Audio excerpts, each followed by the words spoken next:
Hello, everyone. This is John. I'm here to talk about thinking like a historian. It's a pretty brief slide, so we're just gonna skip on right through. So I choose this thinker here. It's a famous statue.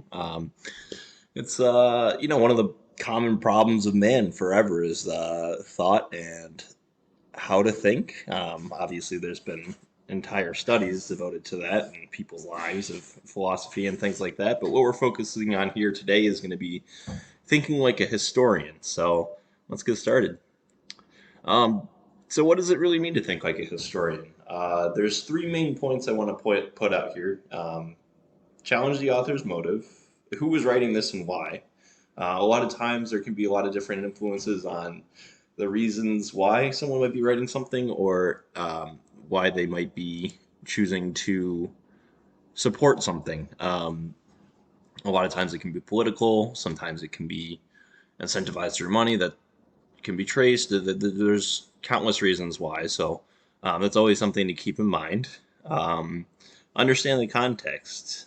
When and where was this written? What led up to this, and what happened because of it?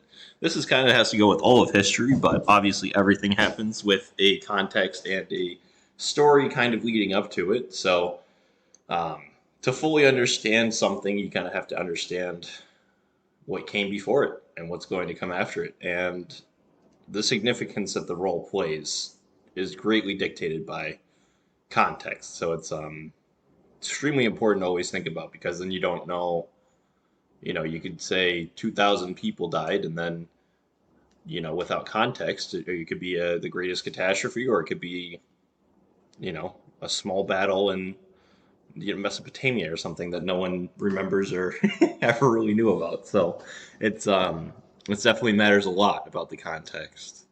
Who is this against or supporting? This kind of goes back to challenging the author's motive, but it's kind of more so reading through the piece or whatever source you're using and understanding what they're supporting um, or against, obviously.